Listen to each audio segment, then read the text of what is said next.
ముందుగా నిన్న బట్టి విక్రమార్క గారు ఒక కార్యక్రమంలో పాల్గొంటూ నిన్నటి పత్రికల్లో కేసీఆర్ గారు మళ్ళీ కథన రంగంలోకి రాబోతున్నారు, ప్రజల ఇబ్బందులు ప్రజలు పడుతున్న కష్టాలు చూసి ప్రజల్లోకి రావాలని అనుకుంటున్నారు అని ఒక చిన్న పేపర్లో వస్తేనే కాంగ్రెస్ పార్టీ నాయకులకు వణుకు దడ పుట్టినట్టు కనిపిస్తూ ఉంది. బట్టి విక్రమార్క గారు మాట్లాడుతూ ఏ ముఖం పెట్టుకొని కేసీఆర్ గారు ప్రజాక్షేత్రంలో వస్తారు అని చెప్పి విమర్శించారు. నేను దీన్ని తీవ్రంగా ఖండిస్తూ ఉన్నాను. అసలు కేసీఆర్ గారి గురించి మాట్లాడే నైతిక హక్కు ఇవాళ ఉన్న ముఖ్యమంత్రికి కానీ ఉప ముఖ్యమంత్రికి కానీ మరి ఈ మంత్రులకు ఈ ప్రభుత్వానికి లేదు అని చెప్పి నేను ఈ సందర్భంగా తెలియజేస్తూ ఉన్నాను. అసలు మీ ముఖాలు ఎవరైనా చూసిండ్రా? మిమ్మల్ని ఎవరైనా అడిగినరా?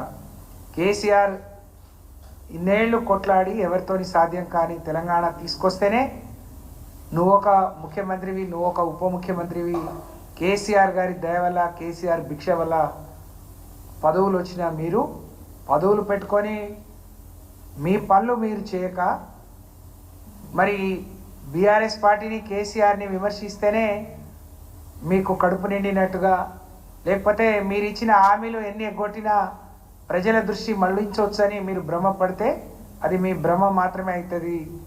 బట్టి విక్రమార్క గారు ఇది సరి అయింది కాదు.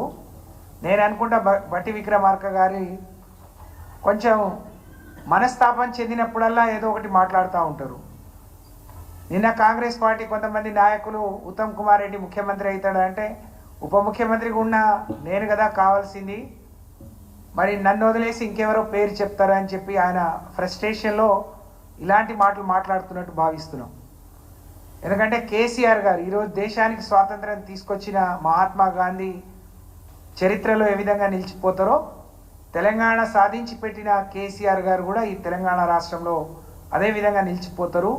అది నువ్వు కాదంటేనో నీ ప్రభుత్వం నీ పార్టీ వద్దంటేనో ఆగిపోయేది కాదు. బట్టి విక్రమార్క గారు ఇది గుర్తుపెట్టుకోమని చెప్పి హెచ్చరిస్తూ ఉన్నాం. మీ సమయాన్ని మమ్మల్ని పెట్టే సమయాన్ని మీరు పరిపాలన మీద దృష్టి పెట్టండి. మీకు సోయి లేదు. ఒకవైపు 2 రోజులుగా భారీ వర్షాలు వస్తే ప్రజలందరూ ఇబ్బంది పడుతూ ఉన్నారు, రోడ్లన్నీ తెగిపోతూ ఉన్నాయి, రైల్వే ట్రాక్లు కొట్టుకొని పోయినాయి, ప్రజలు ఎవరు బయటికి రాని పరిస్థితి. కానీ వీళ్ళకు సోయి లేదు. ఢిల్లీకి పోతే నలుగురిని కూడబెట్టుకొని పోతారు, ఇప్పటికే 20 సార్లు పోయిను. కానీ ఇంత రాష్ట్రంలో ఇంత పెద్ద భారీ వర్షాలు పడుతుంటే 4 మంత్రులు కలిసి ఎట్లా ప్రజల్ని ఆదుకోవాలి, ఏ విధంగా పంట నష్టం ప్రాణ నష్టం జరగకుండా కాపాడాలనే మాట్లాడే సోయి మీకు లేకపోవడం నిజంగా శోచనీయం. నిన్న మొన్నటి నుంచి మనం చూస్తూ ఉన్నాం. నిజంగా మా మహబూబాద్ జిల్లా అయితే రాష్ట్రంలోనే అతి భారీ వర్షాలు కురుస్తూ ఉన్నాయి. మహబూబాద్కు అన్ని వైపులా మరి కనెక్టివిటీ తెగిపోయింది, రహదారులు తెగిపోయినాయి, రైల్వే ట్రాక్ తెగిపోయింది, మరి ఎక్కడ జనజీవనం స్తంభించిపోయింది మహబూబాద్తో పాటు రాష్ట్ర వ్యాప్తంగా కూడా. దాన్ని పట్టించుకునే నాదుడు లేడు. కానీ పెద్ద పెద్ద విమర్శలు మీకు సిగ్గనిపించట్లేదా అని నేను ఈ సందర్భంగా గుర్తు చేస్తూ ఉన్నాను. ఒకవైపు మరి వర్షాలు వస్తే ఇబ్బంది పడుతున్నారు, ఒకవైపు ఏజెన్సీ అంతా పడకేసింది, ప్రజలందరూ రోగాల బారిన పడి ఏ హాస్పిటల్లో కూడా కాలు పెట్టడానికి సందు లేకుండా నిజంగా ఈరోజు హాస్పిటల్కే రోగం వచ్చింది. తెలంగాణ రాష్ట్రంలోని అన్ని హాస్పిటళ్లకు రోగం వచ్చింది. మందులు లేవు, ఇంజక్షన్లు లేవు, సరిగ్గా ఆదుకునే వాళ్ళు లేరు, సమీక్షించే వాళ్ళు లేరు. కానీ మీకు ఆ సోయి లేదు, కేసీఆర్ని విమర్శించే సోయి.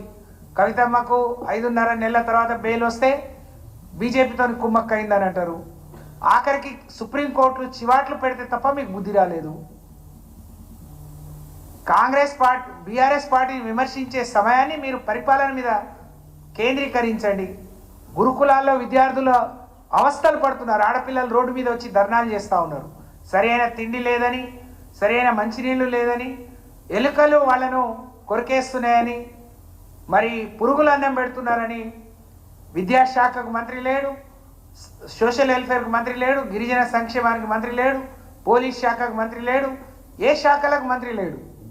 ఉన్న మంత్రులేమో ఈ రాష్ట్రంలో ఒక హైడ్రామా నడుస్తూ ఉంది.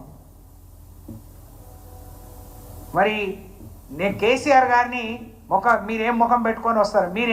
ఏం సిగ్గు లేకుండా ఊళ్ళలో తిరుగుతున్నారండి? మీరు చెప్పిన రుణమాఫీ ఎంత?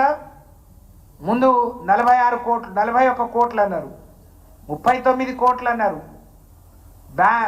బ్యాంకర్స్తో మీటింగ్లో 36 కోట్లు అన్నారు, క్యాబినెట్లో 26 కోట్లు అన్నారు, బడ్జెట్లో 26 కోట్లు అన్నారు, క్యాబినెట్లో 31 కోట్లకు అనుమతులు ఇచ్చిండ్రు. ఆఖరికి మీరు చేసింది 17,000 కోట్లు. కేసీఆర్ ₹1,00,000 రుణమాఫీ చేస్తే 17,000 కోట్లు సరిపోయింది. మరి 2 లక్షలు చేసిన మీకెందుకు 17,000 కోట్లు అయినాయి? కేసీఆర్ ₹1,00,000 రుణమాఫీ 36 లక్షల మంది రైతులకు చేస్తే మీరు చేసింది కేవలం 22 లక్షల మంది మాత్రమే. దాని మీద సమీక్ష ఉందా? మరి అనర్హులు ఎవరు, అర్హులు ఎవరు, వాళ్ళకి ఏ విధంగా చేద్దామనే ఆలోచన సోయి మీకుందా? కేసీఆర్ 24 గంటలు, ఆ రోజు పగటి పూట చక్కగా 5 గంటలు కరెంటుకు మరి ఇబ్బంది పడేది. 24 గంటలు కరెంట్ ఇచ్చినందుకు కేసీఆర్ బయటికి రావద్దా?